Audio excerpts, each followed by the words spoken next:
Having conducted a thorough analysis and adhered to the highest ethical standards, the next critical step in the intelligence process is communicating your findings.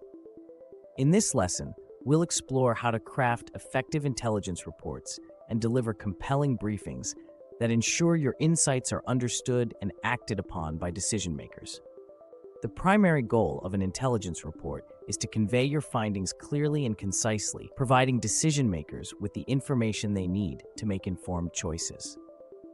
The first step in creating a strong report is to understand your audience. Consider who will be reading your report and what their needs are. Are they looking for detailed analysis, or do they need a high-level overview? Tailoring your report to the specific needs of your audience is crucial for ensuring that your message is both relevant and impactful. A well-structured intelligence report typically includes the following key components. Executive summary. This is a brief overview of your findings, highlighting the most important insights and recommendations. The executive summary should be concise, allowing busy decision makers to grasp the essence of your report quickly. Introduction. The introduction sets the stage for your analysis, explaining the purpose of the report, the scope of your research, and any relevant background information. This section should provide context and clarify why the analysis was conducted. Methodology. In this section, you explain how you gathered and analyzed your data. This might include the sources you used, the analytical techniques you applied, and any assumptions or limitations that should be considered. Transparency in your methodology builds credibility and allows others to assess the robustness of your analysis. Findings. The findings section is the core of your report. Here, you present the results of your analysis, supported by data and evidence. Be clear and precise in your language, avoiding jargon or overly technical terms unless your audience is familiar with them. Use charts, graphs, and other visual aids to help convey complex information in an accessible way. Analysis. This is where you interpret your findings, explaining what they mean and why they matter. The analysis should connect the dots between different pieces of data, providing a coherent narrative that guides the reader to your conclusions. Conclusions and recommendations. In this section, you summarize your key insights and offer actionable recommendations based on your analysis. Be specific and realistic in your suggestions, considering the potential implications and feasibility of each recommendation. References and appendices. Include a section for references where you cite your sources, ensuring that your report is properly documented and credible. Appendices can be used to include additional data, detailed tables, or other supporting materials that are important but not central to the main body of the report.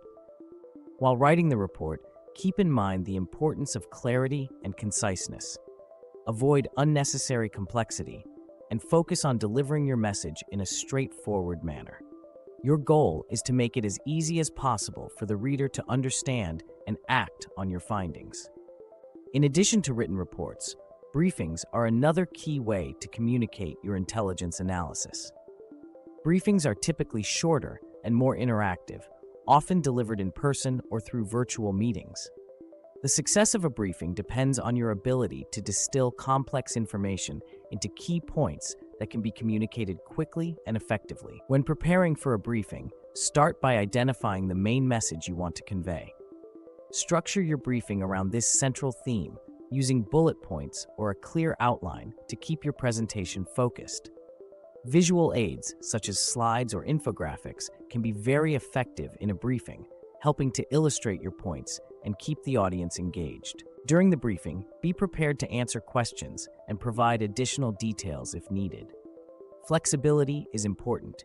Your audience might have specific concerns or interests that require you to adapt your presentation on the fly. Practice active listening and be responsive to the needs of your audience. Finally, whether in a report or a briefing, confidence in your delivery is key.